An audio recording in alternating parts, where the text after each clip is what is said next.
এ মুহাম্মদ, বহু খোদায় বিশ্বাসী তারা হলো মূর্তি পূজারী, দুই খোদায় বিশ্বাসী তারা হলো ইহুদি, তিন খোদায় বিশ্বাসী তারা হলো খ্রিস্টান। এই তিনটা দল তোমার বিরুদ্ধে দাঁড়িয়ে যাবে, এটাও চিরি তোমার বিরুদ্ধে দাঁড়াবে। আল্লাহর নবী এই মুসিবতের সময় খাদিজা নবীরে কত না সান্ত্বনা দিল, কত না বুঝাইল। যেদিন পয়গম্বর খুব ভয়ে ছিল, খুব ভয়ে ছিল, খুব ভয়ে ছিল, অনেকদিন পর্যন্ত কোরআনের কোন আয়াত নাজিল হয় না। কিছুদিন মাঝখানে গ্যাপ গেছে, কারণ নবী লোড লইতে পারে না, প্রচন্ড জ্বর উঠে যায়, জিব্রাইল আসে না। কিন্তু নবী আবার যেন কি তালাশ করতে করতে আবার হেরা পর্বতে নবী গিয়ে আবার বসলেন। হেরা পর্বতে বসার সাথে সাথে হঠাৎ করে নবী তাকায়া দেখে ঝুলন্ত অবস্থায় আবার একটা মানুষ নবীর সামনে বসা। সুবহানাল্লাহ। নবীকে সালাম দেয়, বারবার সালাম দেয়, ঝুলন্ত অবস্থায় বসে। লোকটা নবীরে ডাক দেয়, ও মুহাম্মদ, তুমি কি আমারে দেখে ভয় পাইছো নাকি? আমি দুনিয়ার কোনো জিনবুত নয়, আমি কোনো খারাপ কিছু না, আমি আল্লাহর পাঠানো একজন ফেরেশতা। আমার মালিক তোমার কাছে আমারে পাঠাইছে একটা সূরা নাজিল করার জন্য। সুবহান। আমার যুবক ভাইরা, হেরা পর্বতে রাসূল আরবি সাল্লাল্লাহু আলাইহি ওয়াসাল্লাম যখন আবার গেলেন, এমনিতে অনেকদিন জ্বর ছিল, অসুস্থ ছিল। আবার নবীজি যখন সুস্থ হয়ে গেল, পয়গম্বর যখন আবার সুস্থ হয়ে গেছে, আবার হেরা পর্বতে গিয়া নবী যখন বসলেন, তাকায়া দেখে ওই জিবরাইল আবার নবীর সামনে আসছে, কিন্তু কোনো কিছুর মধ্যে ভর দিয়ে নয়, একেবারে ঝুলন্ত অবস্থায় জন জিবরাইল বসে আছে। সুবহানাল্লাহ। বাড়ি গিয়া ঝুলন্ত অবস্থায় একটা মানুষ পয়গম্বরের সামনে বসে বসে বলে, আপনি ভয় পায়েন না, আপনি শান্ত হন, আমি আল্লাহর পাঠানো পক্ষ থেকে জিবরাইল প্রত্যেক নবীর কাছে কাছে আমি গেছি, এখন থেকে আপনার সব সময় পাশে থাকবো। সুবহান। আমার যুবক ভাইরা, এই বিপদের সময়, মুসিবতের সময় পয়গম্বরকে যিনি সান্ত্বনা দিতেন তিনি হলেন খাদিজা, খাদিজাতুল কুবরা রাদিয়াল্লাহু তাআলা আনহা। সেই স্ত্রী নবী যখন প্রচন্ড রকমের ভয় পাইতেন, কারণ ভয় পাওয়ারই কথা। সারা আসমানে যদি একটা মানুষ আপনি দেখেন, আপনি তো মারাই যাবেন। হ্যাঁ, কথা কয় না? আমরা রাত্রে বেলা একা একা আটলে ভিসাটা গাছের ভাতা করে, ও মা গো, কথা ঠিক সিল্লি মেরে মরে যায়। আর সারা আসমানে যদি একটা মানুষ দেখা যায়, আপনি ভয় পাইবেন। পয়গম্বরের শরীরে জ্বর উঠে গেছিল। আল্লাহর নবী ভয় পাওয়ার কথাটা স্বাভাবিকই, কিন্তু খাদিজা নবীর এত সুন্দর করে বোঝাইতেন। বিপদের সময় নবীর পাশে থাকতেন। যেদিন নবীকে নবুয়ত দান করা হলো, সর্বপ্রথম কালেমার দাওয়াতটা কিন্তু আল্লাহর পয়গম্বর খাদিজার কাছে দিছে। সুবহানাল্লাহ। খাদিজা কালেমার দাওয়াত পাইয়া একটা সেকেন্ড তো দেরি করে নাই গো। কালেমার দাওয়াত পাইয়া খাদিজার সাথে সাথে কালেমা পড়ে ঈমান আনছে। সুবহানাল্লাহ। তামাম পৃথিবীর মানুষকে ওয়াজ করে বোঝানো যাবে, সবাই আমার ওয়াজ শুনবে, আমার ভক্ত হবে, আমার জন্য জীবন দিবে, কিন্তু মাগার বউ সহজে জামাইয়ের ভক্ত হয় না।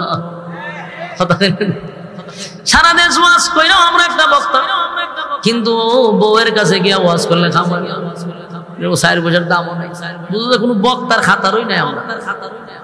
বউয়ের কাছে কিন্তু সহজে পিসাব পিরাগি দেখাইতে পারে না। কথা হয় না?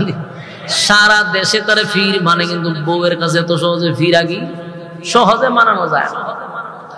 কিন্তু আল্লাহর হাবিব যেদিন প্রথম পয়গম্বর দ্বীনের দাওয়াত দিবে, সেই দাওয়াতটা প্রথম খাদিজার কাছে দিছে। খাদিজাতুল কুবরা বলেন, আমি সেই দিনের অপেক্ষায় ছিলাম গো প্রাণের স্বামী, কোন দিন আপনি বলবেন আমি নবুয়ত পাইছি আর কালেমার দাওয়াত দিবেন, সেই দিনের অপেক্ষায়। জোরে কোন সুবহান। খাদিজাতুল কুবরা সেদিন কালেমা পড়ে ঈমান আনলো। ঈমান আনার পরে নবীজি নিজের মধ্যে শান্তি পাইল যে আমার গরো যদি কালেমা না পড়ে মানুষে বোঝানো করবে। কথা ঠিক গরুই যদি ঠিক নাই তো মানুষের ওয়াজ করে বাড়িতে গিয়ে যাবেন, ঘরের মধ্যে অগল দরবার, আপনি বাইরে ওয়াজ করে তাকে ঘর ওয়াজ করেন, ঘর ঠিক করেন এর ঘরে ওয়াজ করেন, কথা ঠিক নেই। একটা কারণকে উদ্দেশ্য করে আল্লাহ নাজিল করছে। তবে এর পিছনে আরেকটা বড় কথা হলো, এই সূরা নাজিল করছে মূলত রাসূলকে খুশি করার জন্য। সুবহানাল্লাহ। বলুন, এই সূরা নাজিল করছে কিসের জন্য? রাসূলকে খুশি করার জন্য। ভাই মনোযোগ দেন, কথাবার্তা বললেন না। কথা আপনারা বললে যিনি কথা বলবে তার মনোযোগী আকর্ষণ কথার একেবারে নষ্ট হয়ে যাবে। যতক্ষণ বসা থাকবেন একটু মনোযোগ দিয়ে শুনেন, কথা কইেন না। কথা বলে আমার আপনাদের প্রতি কোনো আগ্রহী থাকবে না।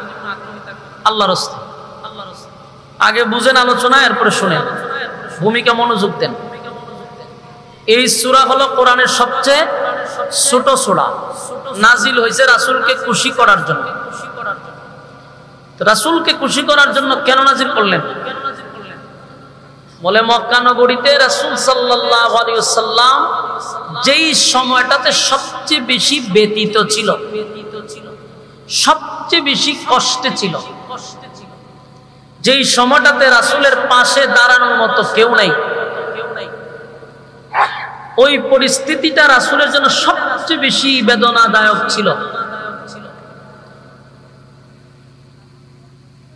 কিছুদিনের ব্যবধানে একে একে সবাইকে রাসূল হারাইতে লাগলেন।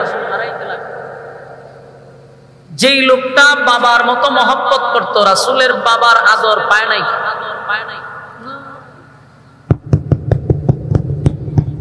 যেই রাসূল সাল্লাল্লাহু আলাইহি সাল্লাম বাবার আদর পায় নাই। রাসূল দুনিয়াতে আসার 6 মাস আগেই বাবা চলে গেছে। তো বাবার আদরে যিনি লালন পালন করছেন চাচা আবু তালেব, উনি প্রায় 40-50 বছর রাসূলকে লালন পালন করছেন। আপনারা মাঝে মধ্যে একটু হা না ঠিক বেটি করেন। আল্লাহর রাস্তায় এরকম উশৃঙ্খল যদি আপনারা হন তাহলে তো ওয়াজ করা যেত না। বারে বারে এদিকে তাকান, এদিকে তাকান, কথা কোন কেন? আর পোলা পান্ডিরা ঠান্ডা বসায় দেন, বেয়াদব দৌড়াদৌড়ি করে গাড়ি। হ্যাঁ, এদিকে তাকান, মনোযোগ দেন, মনোযোগ দেন, আল্লাহর রাস্তায় মনোযোগ দেন। কথা মনোযোগ দিলে বলতে ভালো লাগে। আমরা যদি তা করেন তো কেমন হইব? আপনারা না বুঝদার মানুষ, মাদ্রাসা একটা পাশে, আপনারা তো আদব বলা মানুষ। আর কেমন ব্যক্তির মাদ্রাসা? কাসিম সাহেবের মাদ্রাসা। আপনারা যদি তা করেন তো ইজ্জত যাবে উজুরে, সদানি করেন না, চুপ করে হয়ে থাকে। রাসূল সাল্লাল্লাহু আলাইহি সাল্লাম যেই সময়টাতে সবচেয়ে বেশি ব্যতীত, মর্মাহত, ঠিক ওই সময়টাই সূরাটা নাযিল করে রাসূলকে খুশি করছে আল্লাহ। বলে ব্যতীত কেন? সবচেয়ে বড় গার্জিয়ান হলো আবু তালেব, উনি মারা গেছে। যেই আবু তালেব রাসূলকে নিজের বুকের সঙ্গে জড়ায়া ধরে ঘুমাইতো, নিজে না খাইয়া রাসূলের মুখে খাবার দিত, এত ভালোবাসতেন, এত মহব্বত করতেন। শুধু এখানেই শেষ না, আবু তালেব যতদিন বেঁচে ছিল রাসূলের উপরে কথা বলার সাহস একজনেরও ছিল না। সর্বদিক দিয়ে রাসূলকে একটা ছায়ার মতো আগলায়া রাখছে। এই আবু তালেব মারা গেল। সবচেয়ে বেশি যিনি রাসূলকে দিনের কাজে, ইসলামের কাজে সহযোগিতা করছে একজন নারী হয়ে, আম্মা জান খাদিজাতুল কুবরা রাদিয়াল্লাহু তাআলা আনহা। উনি শুধু রাসূলের স্ত্রী ছিল না, একজন গার্জিয়ান ছিল, এবং জ্ঞানী একজন মহিলা ছিল, ধনী একজন মহিলা ছিল। সব ধন সম্পদ রাসূলকে দিনের কাজে খরচ করার সুযোগ করে দিচ্ছে। এত কাছের প্রিয়তমা খাদিজা যখন দুনিয়ার থেকে বিদায় হয়ে যায়, রাসূলের এই সময়টা অত্যন্ত ব্যতীত ছিল, কষ্টের ছিল। তো রাসূল সাল্লাল্লাহু আলাইহি ওয়াসাল্লাম এখানেই শেষ না, আরো অনেকগুলো কষ্ট আয়া পড়ছে। রাসূলের ছেলে ছিল 60টা, যখন ছেলে হয় যান, আপনারা তো খালি মেয়ের নাম শুনছেন, রাসূলের ছেলেও ছিল একজন না 60 জন ছিল। এই 60 জন ছেলে একে একে একে একে 4 জনই মারা গেছে। রাসূল নিজের হাতে গোসল করাইছে, কাফন পরাইছে, দাফন করছে। একজন বাবার কাছে সবচেয়ে কষ্ট এবং বাড়ি হলো সন্তানের লাশ। রাসূল তার 4টা ছেলেকে নিজের কাঁধে তুইলা দাফন কাফন করছে। কতটুকু কষ্ট, কথা বুঝেননি? একদিকে হলো চাচা গেছে, স্ত্রী গেছে, সন্তানগুলিও একে একে মারা যাচ্ছে। কষ্টের শেষ নাই। এমন সময় আবার কিছু লোক কাটা গায়ে লবণ দেওয়া শুরু করছে। এক তো রাসূলের ছেলে মারা গেছে, স্ত্রী মারা গেছে, চাচা মারা গেছে, আপন বলতে আর কেউই নাই। আবু লাহাব যে একটা আপন চাচা আছে, এটা তো হুদ্দা শয়তান, শয়তানের খারাজিল। হে আরো উল্টা রাসূলের বিরোধিতা করে। কিন্তু রাসূলের যে আপন লোকগুলো ছিল একে একে সব শেষ, সন্তানও মারা গেছে। এর মধ্যে আবার আবু লাহাবের বউ উতবা ও তাইবা ওই আবু জাইল্লা শয়তানগুলি কাটা গায়ে লবণ দিতে লাগলো। লবণ হয় মুহাম্মদ দুনিয়ার থেকে বিদায় হইলে তার নাম ধইরা রাখার মতো বংশের কোনো বাতিই নাই। সে তো মূলত একজন আটকুরা। নাউজুল্লাহ, কি তার অবস্থা কইবে? কত বড় খারাপ চিন্তা।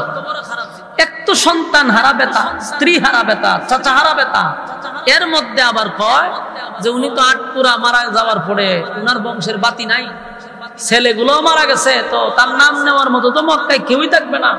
তখন রাসূলকে গালি দিতে লাগলো, আটকুরা বলে, লেসকাটা বলে, নির্বংশা বলে। আপনি নিজে নিজে চিন্তা করেন যে এই পরিস্থিতিতে আপনার অবস্থা কি হইতো। একদিকে আপনার সন্তান 4 জন শেষ, স্ত্রী শেষ, গার্জিয়ান শেষ, আবার সমাজের মানুষ আপনাকে কটাক্ষ করে আঘাত দিয়ে কথা বলতেছে। কতটুকু ব্যথায় ব্যতীত। রাসূল খানায় কাবার সামনে বসে চোখের পানি ছেড়ে কাঁদতেছে। খুব মর্মাহত রাসূল ব্যথায় ব্যতীত হইয়া কান্দে। আল্লাহ জিবরাইল পাঠাইছে। আমার রাসূলের কান্না আমি বরদাস্ত করতে পারি না। আমার রাসূল যখন কান্দে আমি আল্লাহ সহ্য করতে পারি না। বন্ধু যেন না কান্দে, বন্ধুর আমি খুশি করব। সুবহানাল্লাহ। ওয়ালাসাউফা ইউতিকা রাব্বুকা ফাতারদা। আমি আমার রাসূলকে খুশি করব, আপনাকে আমি খুশি করতেই থাকব। কান্দেন না। জিবরাইল এসে আয়াত ওই রাসূলের এই ঘটনাকে কেন্দ্র কইরা যখন মক্কার সবাই রাসূলকে আবেতার বলে গালি দেয়, তখন আল্লাহ সূরা কাউসার নাজিল করছে। মূলত কাউসার নাজিল করছে রাসূলকে খুশি করবার লাগি, বেজার করার জন্য নয়, খুশি করার জন্য নাজিল কইরে আল্লাহ কয় ইন্না আ'তাইনাকাল কাউসার। আল্লাহ রাব্বুল আলামিন বলেন, নিশ্চয় আমি আপনাকে কাউসার দান করলাম। ফাসাল্লি লিরাব্বিকা ওয়ানহার। আপনার রবের জন্য আপনি সালাত আর কুরবানি আদায় করেন। বিনিময়ে আপনাকে আমি কাউসার দান করছি। প্রশ্ন হলো, রাসূলের ছেলে মারা গেল 4 জন, স্ত্রী মারা গেল, চাচা মারা গেল, গার্জিয়ান মারা গেল, ব্যথায় ব্যতীত আল্লাহর হাবিব এই সময় রাসূলকে কাউসার কেন দিল রে? নবীর এত সন্তান দিয়াও সান্ত্বনা দিতে পারত, কিন্তু কাউসার দিয়া সান্ত্বনা দিল কেন? কারণ এই কাউসার সাধারণ কোন জিনিস নয়, সাধারণ কোন গিফট না। আল্লাহ রাব্বুল আলামিন তখন রাসূলকে সান্ত্বনা দিয়া বলে, পয়গম্বর আপনাকে আমি কাউসার দিলাম, শুধু দিলাম না, দিয়া দিছি। কাউসার আপনার নামে আমি রেজিস্ট্রি করে দিছি। আদম নবীর থেকে নিয়া ঈসা রূহুল্লাহ পর্যন্ত কত নবী রাসূল আমার জন্য পাগল ছিল, আমার জন্য তারা কত পরীক্ষায় তারা উত্তীর্ণ হইল। কালিমুল্লাহ মুসা আমার সঙ্গে কথা বলত, খলিলুল্লাহ আমার বন্ধু একে একে অনেকগুলা পরীক্ষায় ফার্স্ট ডিভিশনে পাস করছে। নূহ পয়গম্বর একদিন 2 দিন নয় 950 বছর দিনের দাওয়াত দিছে, আর কানতে কানতে কানতে চোখ দিয়া গা ফালায় দিছে। এরপরও আমি তাদেরকে কাউসার দান করি নাই। বন্ধু আপনারে কাউসার দিলাম, সন্তান নিলাম 4 জন, আপনার ছেলে তো নিছি আমি 4 জন, কিন্তু নবী গো আপনাকে আমি রূহানি সন্তান দিলাম কোটি কোটি, হাজার কোটি। আল্লাহ বলেন আপনার সন্তানগুলি যদি বেঁচে থাকতো, আপনার সন্তানগুলি যদি জীবিত থাকতো, তাহলে আপনার ইজ্জত ধরে রাখতো, আপনার সম্মান ধরে রাখতো। আপনার বিরুদ্ধে কেউ কথা বললে সন্তানগুলি প্রতিবাদ করত। কিন্তু পয়গম্বর এই একে একে 4 জন ছেলেকে আমি দুনিয়ার থেকে নিয়ে গেলাম, এখন আপনার বিরুদ্ধে কথা বললে প্রতিবাদ করবে কে? 60 জনকে নিছি, আর আপনার বিনিময়ে কোটি কোটি হাজার কোটি রুহানি সন্তান দিলাম, যেই রুহানি সন্তানগুলা কিয়ামত পর্যন্ত আপনার নামের ইজ্জতের হেফাজত করবে। আপনার বিরুদ্ধে যদি কেউ কথা বলে, জীবন দিয়া হলো আপনার ইজ্জতের হেফাজত করবে। এরা হলো উম্মতে মুহাম্মদী। আমরা হলাম নবীর রুহানি সন্তান। আরো জুড়ে আমরা নবীর কি সন্তান? আমরা নবীর রুহানি সন্তান। বলুন তো দেখি, এখন যদি আমার আপনার সামনে আমার নবীরে কেউ গালি দেয়, আমরা কি তারে ছেড়ে দিব? তখন আর হুজুর লাগবে না, একজন ব্যানওয়ালা এরা সাইজ করে নেবে। তাহলে তার নামাজ না থাকুক, রোজা না রাখুক, পর্দা না করুক, ইসলামের হুকুম আহকাম মানুক বা না মানুক, কিন্তু নবীর বিরুদ্ধে কথা বললে তার শরীরের রক্ত গরম হয়। বুঝবেন এটা ইমান আছে, ইমান আছে। একবারে ইমানের ব্যাটারি চার্জ পুরাটা শেষ হচ্ছে না, কিছুই আছে। নবীর বিরুদ্ধে যদি কেউ গালি দেয়, আর যদি আপনার শরীরে জজবা না উঠে আর তারে মারতে ইচ্ছা না করে, বুঝবেন ইমান একেবারে শেষ। আপনি বেঈমান হইয়া বসে আছেন। এই জন্য দেখবেন 16 বছর আমার নবীরে অনেক ব্লগার, অনেক নাস্তিক, অনেক মুরতাদরা গালি দিছে। এই স্বৈরাচারের আমলে আমার নবীরে কত কটাক্ষ করলো, কত গালি দিল, কিন্তু স্বৈরাচারের 300 আসনের কোন একটা হিজরা এমপিরাও আমার নবীর প্রতিবাদ করে নাই। নবীর বিরুদ্ধে গালি দিছে, একটা ব্লগারের বিরুদ্ধে কোনো অ্যাকশন নেয় নাই। উল্টা যদি কোন নবীর আশেক তার প্রতিবাদে মাঠে ময়দানে নামছে, হিজরা মন্ত্রীগুলা, এমপি গুলা তাদেরকে পাখির মতো গুলি করে মারছে। যুবক ভাইরা আমার, 16 বছর আমি অ্যানালাইজ করে দেখছি, শেখ হাসিনার থেকে নিয়ে একেবারে শেষ এমপিটা পর্যন্ত সবগুলা ছিল নাস্তিক টাইপের। একটারও আমি ইমানদার মনে করি।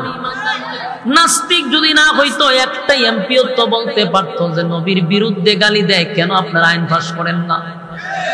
কিন্তু এরার বাপ, এই যে মজিদ মিয়া যাসি, এরার বাপ যে আছেন, এরার বাপ রে বানাইছে ইব্রাহিম নবীর উপাধি লাগাই দিছে, বাপের উপাধি। জাতির পিতা ইব্রাহিম আলাইহিস সালামের নাম নিয়ে লাগাই দিছে বঙ্গবন্ধু, বল্টু বন্ধুর পিছনে, বল্টুর পিছনে লাগাই দিছে জাতির পিতা। এখন প্রশ্ন হইল, বঙ্গবন্ধুর বিরুদ্ধে কোনো কথা বলা গেছে না, সাথে সাথে ওই লোকটা গ্রেফতার হয়েছে, ঠিক না? এমন কোন বেড়া আছে 16 বছর শেখ মুজিবুরের বিরুদ্ধে কথা বলা? সকালে বাজে বিকালে হের উফরে খবর হয়ে গেছে, ঠিক নেই? কিন্তু 16 বছরে আমার নবীর বিরুদ্ধে কত ব্লগার, কত নাস্তিক গালি দিছেনি। শাহবাগীরা আমার নবীরে গালি দিছে, শাহবাগীরা নবীরে ব্যঙ্গ করছে, কিন্তু 300 আসনের একটা হিজরা এমপি মন্ত্রী কোনো প্রতিবাদ করে নাই। আফসোস। কিন্তু আমরা নবীর রুহানি সন্তান, আমাদের শরীরের শেষ বিন্দু রক্ত দিয়ে হলেও নবীর ইজ্জতের হেফাজত করব ইনশাআল্লাহ। আল্লাহ কয় আপনার সন্তান নিছি 60 জন, কিন্তু দিলাম তো কোটি কোটি রুহানি সন্তান। তারা আপনার ইজ্জত রক্ষার জন্য জীবন দিবে, তাও আপনার ইজ্জত নষ্ট হতে দিবে না। মাঝে মধ্যে মুসলমানের ইমান ঘুমন্ত না জাগ্রত দেখার জন্য দাদার দেশ থেকে নবীরে গালি দেয়, ওই ফ্রান্স থেকে নবীরে গালি দেয়, আমেরিকার থেকে গালি দেয়। গোটা বিশ্বের মুসলমান, তোমার ইমান কি ঘুমন্ত না জাগ্রত? বেঈমানদার একটু লাড়া দিয়া দেখতে চায়। গোটা বিশ্বের থেকে যদি সমস্ত মুসলমান ঐক্যবদ্ধ হয়ে আমরা যদি তার প্রতিবাদ করতাম, আল্লাহর নবীর বিরুদ্ধে যদি কোনো কথা বলা হয়, রাষ্ট্রীয়ভাবে যদি হত্যার ব্যবস্থা নেওয়া হয়, না হয় জাতিসংঘ থেকে তার ব্যবস্থা নিতে হবে। একের পর এক তোমরা আমাদের ইমানের পরীক্ষা করো। নবীর উম্মতেরা নবীর জন্য জীবন দিতে প্রস্তুত ইনশাআল্লাহ। এই জন্য আল্লাহ নবীরে সান্ত্বনা দিতেছে, টেনশন করেন না। ছেলে নিছি মাত্র 60 জন, দিছি তো কোটি কোটি উম্মত। ছেলেগুলা তো আপনার ইজ্জতের জন্যই কথা বলতো, আমি তো এর থেকে বেশি উম্মত দিছি, কিয়ামত পর্যন্ত আপনার ইজ্জতের জন্য তারা জীবন দিবে। সুবহান। তাহলে আল্লাহ বলেন আপনার সন্তান নিলাম 4 জন, আর আপনার দিলাম কোটি কোটি কোটি কোটি রূহানি সন্তান, আর এর বিনিময়ে আপনাকে সাথে দিলাম একটা স্পেশাল গিফট করলাম, কাউসার দান করছি। যুবক ভাইরা, আল্লাহর পয়গম্বরকে আল্লাহ নিজেই খুশি করে রে বন্ধু, রে বন্ধু খুশি করতেছে। সূরা কাউসার দিয়া আল্লাহ কয় বন্ধু আপনারে কাউসার দিব এমনটা না, দিয়া দিছি আপনার নামে। সুবহানাল্লাহ। হাউজে কাউসার নবীরে দান করছে রে, এখানেই শেষ না, এরপরে আল্লাহ প্রতিবাদ করছে পরের আয়াতে, ইন্না শানিআকা হুয়াল আবতার। আল্লাহ কয় যারা আপনাকে আবতার বলে গালি দিছে গো নবী, যারা আপনাকে আটকুরা বলে গালি দিছে, নির্বংশা বলে গালি দিছে, যারা আপনাকে অপমান করছে, আমি আল্লাহ ওয়াদা দিলাম ইন্না শানিআকা হুয়াল আবতার, তারাই হলো নির্বংশা, তারাই হলো আটকোড়া, তাদেরই কোনো জন্মের ঠিক নাই। ঠিক নেই? হ্যাঁ, কথা কোন ঠিক?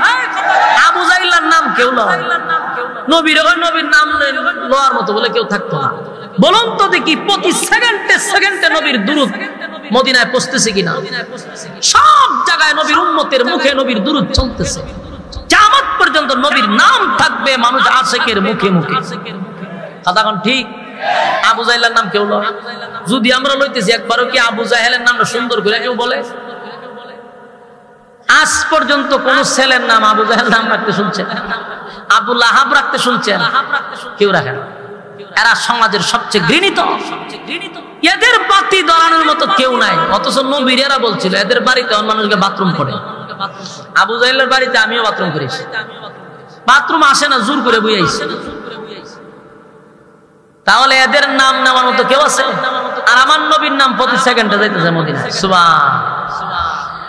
যুবক ভাই, সূরা কাউসার নাজিল করে বন্ধু রে বন্ধু সান্ত্বনা দিয়া বলে বন্ধু কাঁদেন না, কাঁদেন না, আপনার কান্না আমি বরদাস্ত করতে পারি না। কেন কাঁদেন? আল্লাহর নবী বলেন মালিক রে, এই পৃথিবীতে আমি আসার পরে বাবার চেহারা কোনদিন আমি দেখি নাই। আমার চাচা আবু তালেব আমার এই সন্তানের মতো লালন পালন করছে গো মালিক। নিজে না খাইয়া আমার মুখে আমার চাচা খাবারটা তুলে দিছে। আমার চাচা যতদিন দুনিয়ায় ছিল কেউ আমার উপরে আঙ্গুল তোলার সাহস পায় নাই। আমার সঙ্গে গৃহবন্দী ছিল আমার চাচা। এই চাচা হারাইলাম এখানে শুধু নয়, আম্মা জান খাদিজা নবীর শুধু স্ত্রী ছিল এমনটা নয় গো। আম্মা জান খাদিজা পয়গম্বরের একজন গার্জেন ছিল, গার্জেন। নবীর দুঃখে সুখে খাদিজা পাশে থাকতো, কাছে থাকতো, কাছে বসতো। নবীজি পরামর্শ দিত। বৃষ্টি কি বেশি পড়তেছে? বইতেন না একটু সময় না বেশি পড়তেছে?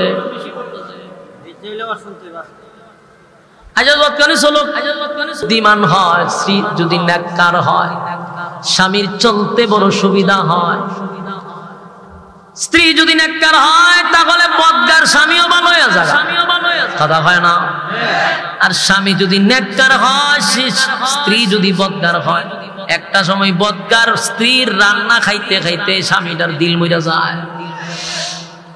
এই জন্য স্ত্রী যদি নেককার হয়, আল্লাহর নবী বলেন স্ত্রী যদি নেককার হয় তাহলে ওই পুরুষটা তার ঘরটা যেন দুনিয়াতে একটা জান্নাত। সুবহানাল্লাহ। বউ যদি বদকার হয়, খারাপ হয়, তাহলে এই লোকটার ঘরটা যেন একটা জাহান্নাম। ঠিক না বেঠিক? নিজে নিজে মিলাইলে খার ঘরেরটা কোন রকম এটা আমি জানি না।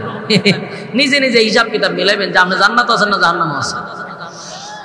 তবে স্ত্রী যদি নেককার হয়, আল্লাহর নবী বলেন খাদিজা শুধু আমার স্ত্রী ছিল এমনটা নয় গো। হেরা পর্বতে যেদিন ঘটনা ঘটছিল, জিবরাইল আসছিল, হেরা পর্বতে সর্বপ্রথম ধ্যানমগ্ন অবস্থায় রাসূল একদিন নয়, 2 দিন নয়, 6টি মাস ধ্যানমগ্ন অবস্থায় ছিল হেরা পর্বতে। মক্কায় যারা গেছেন হাজী সাহেবরা বৃদ্ধ হয়ে গেলে তার উপর উঠতে পারে না। অনেক হাজিরা আছে নিচে বৈশা বৈশা চোখের পানি ছাড়ে আর কয় হায় রে, এমন একটা সময় মক্কায় হজ করতে আসলাম, হেরা পর্বতে ওইটা নবী যেই জায়গায় বসা ছিল ওই জায়গাটা দেখতে পারলাম না।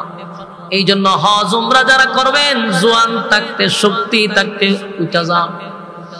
আমরা দেশের নিয়ম হইলে খুব বুড়া হয়ে গেল, দাড়ি ভাই কেন আড়তে পারে না, এর একজনের দূরে দূরে আবার যা মক্কা বসে কি বস কর। হজের কাজ আছে না নাই? অনেক কষ্ট, অনেক কষ্ট। আমি প্রায় 8 বার উঠছি, কয়বার? 8 বার উঠছি।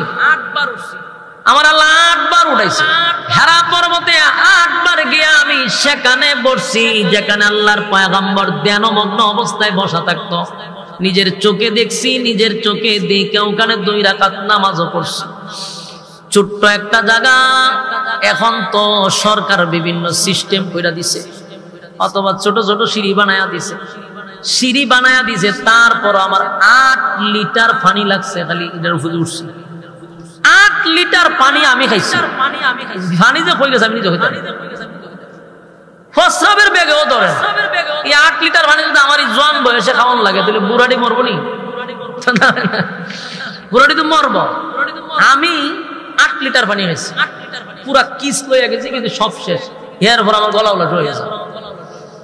কিন্তু আমি যখন উপরে উঠি, আল্লাহর কসম করে বলি, আল্লাহর কসম করলে আমার কাফারা দিতে হবে না।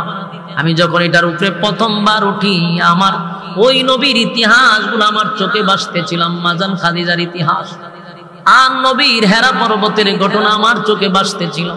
আমি সেদিন চোখ দিয়া পানি পড়ে আর চিন্তা করি, হায় রে, আমার বয়স তো বেশি না, অল্প বয়সের একটা ছেলে হইয়া 8 লিটার পানি লাগলো উপরে উঠতে।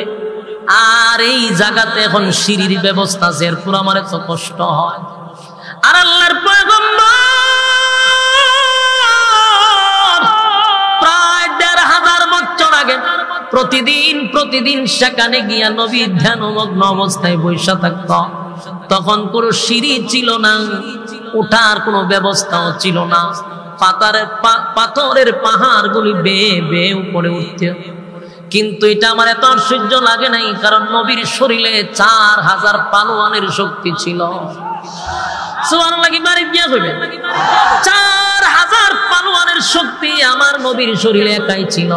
তাই আমার নবীর বিষয়টা নিয়ে কষ্ট লাগে নাই, কিন্তু কষ্ট লাগছে আমার নবীরে খাবার দেওয়ার জন্য। আম্মা জান খাদিজা 40 বছরের উপর একটা মহিলা, 50 বছরের কাছাকাছি এই মহিলা নবীর জন্য খাবার নিয়ে আসতো হেরা পর্বতে।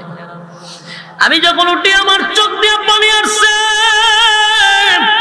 আর চিন্তা করি আমি ইয়ং বয়সের হওয়ার পর 8 লিটার পানি খাইলাম। আম্মা জান খাদিজার বয়স তো ছিল প্রায় 50 বছর। কেমনে গো নবীর জন্য খাবার নিয়ে আসতো? মাঝে মধ্যে আম্মা জান খাদিজা হেরা পর্বতে এসে দেখতেন নবীর ধ্যানমগ্ন অবস্থায় বসা। খাদিজা কিছুই বলতেন না, চুপ করে পাশে বসে থাকতো যেন নবীজির কোনো ডিস্টার্ব না হয়। আম্মা জান খাদিজা বসে থাকতেন, হঠাৎ করে নবী হঠাৎ তাকায় দেখতেন আম্মা জান খাদিজা নবীর পাশে বসে। আল্লাহর নবী লাফ দিয়ে উঠতেন, খাদিজা তুমি আসলে আমারে কেন তুমি জানাও না? খাদিজা বলে, প্রাণের স্বামী, আপনার যেন ডিস্টার্ব না হয় তাই বসে আছে। এইরকম নবীকে খাবার নিয়া নবীর কাছে যাইতেন হেরা পর্বতে। কথা করে দিলের কান লাগায় শুনেন, যুবক ভাইরা মনোযোগ দেন, বিরক্ত লাগলে বলেন আমি সেইরা দিই, আমার ডাবল সুবিধা। একটু মনোযোগ দেন। যারা মক্কায় গেছেন এখানে অনেক হাজিরা আছে রে, যারা বারবার মক্কায় গেছে অথবা জানা যাবে, ওখানে গেলে আপনি এই দৃশ্যগুলো যখন আপনার মাথায় আসবে তখন অটোমেটিক আপনার দিল নরম হয়ে যাবে। যে আমি নিজেই উঠতে পারি না, 50 বছরের মহিলা হইয়া, তখন তো কোনো পদ্ধতি ছিল না, এমন বড় বড় পাথরের পাহাড় দিয়া কেমনে আম্মা জান উপরে গিয়ে উঠতেন, নবীর জন্য খাবার নিয়ে যাইতেন। সেই খাদিজাতুল কুবরা আল্লাহর নবীর স্ত্রী শুধু ছিল না, বিপদের সময় মুসিবতের সময় নবীর সান্ত্বনা দিতেন। হেরা পর্বতে একদিন 2 দিন আল্লাহর পয়গম্বর 6টা মাস সেই হেরা পর্বতে নবী ধ্যানমগ্ন অবস্থায় ছিল।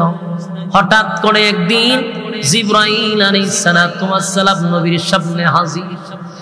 যুবক ভাইরা আমার, আল্লাহর নবী বলেন আমি প্রথম দিন জিবরাইলের আসল সুরত দেখেছি।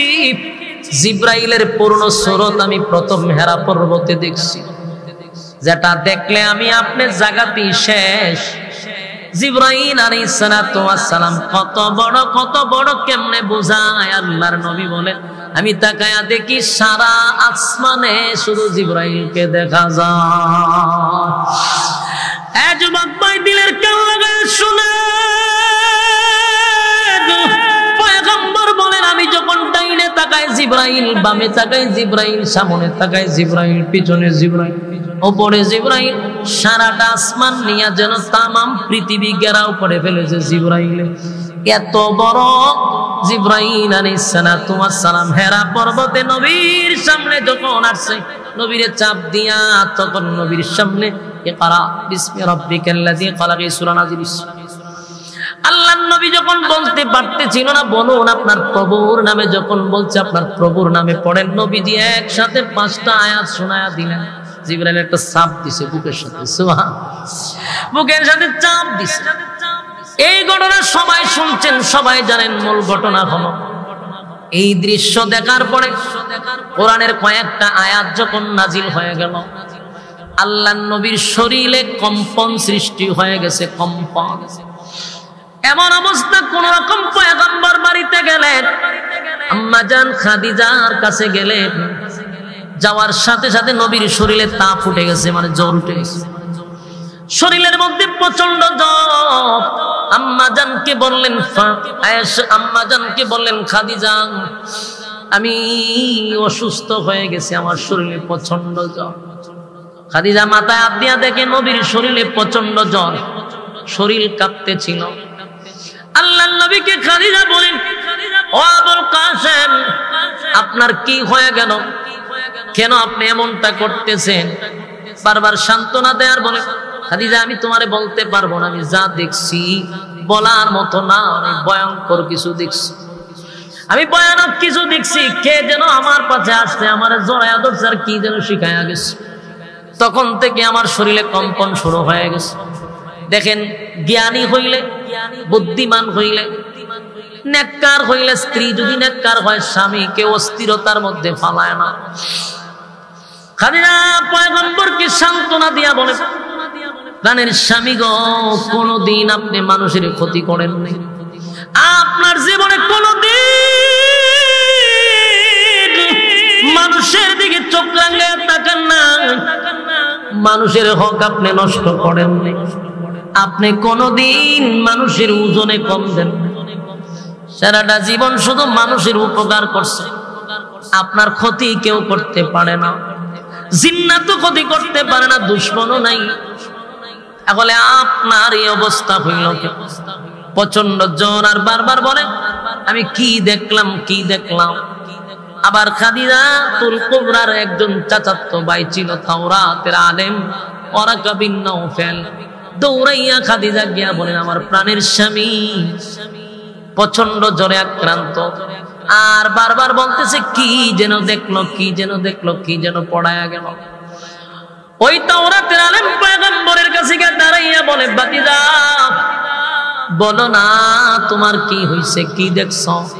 আল্লাহর নবী বলেন আমি তাকায়া দেখি সারা আসমানে একটা লোক আমার সামনে দাঁড়ায় আছে, আর আমারে কি পড়ায়া গেল, সাথে সাথে আমার শরীরে একটা কম্পন শুরু হয়ে গেছে। আল্লাহর পয়গম্বর বারবার বলে আমি এত বড় মানুষ আমার জিন্দেগিতে কোনোদিন দেখি নাই, সারা আসমানে শুধু একটা মানুষ, আর কি পড়ায়া গেছে। যখন বলতে লাগলো ওয়ারাকা বিন নাওফাল বুঝতে পারছে উনি সাধারণ কোনো মানব না। উনি বলেন আমি প্রতিদিন তাওরাত কিতাব রিসার্চ করি মুসা নবীর কাছে যেই লোকটা আসছিল সেই লোকটা তোমার কাছেও আসছে, ওই লোকটা যদি মুসার কাছে আইসা থাকে তোমার কাছেও আসছে। এই লোকটা কোনো জিন্নাত না, কোনো খারাপ কিছু না, উনি আল্লাহর পাঠানো একজন ফেরেশতা, যার নাম তাওরাতে লেখা জিবরাইল। আর আখির জামানার পয়গম্বর যদি তুমি হও, তোমার কাছে যাচ্ছে যা তোমার শিখায়া গেছে তাওরাতের ভাষায়, তার নাম হলো মহাগ্রন্থ আল কোরআন।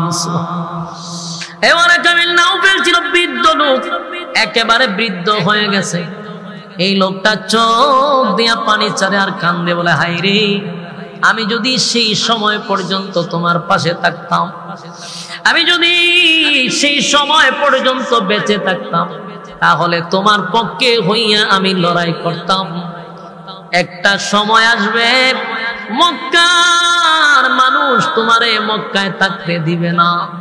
এই কথা শুনে আল্লাহর পয়গম্বরের গাল বেয়ে বেয়ে পানি পড়া শুরু হয়ে গেছে। আর বলে খাদিজা গো,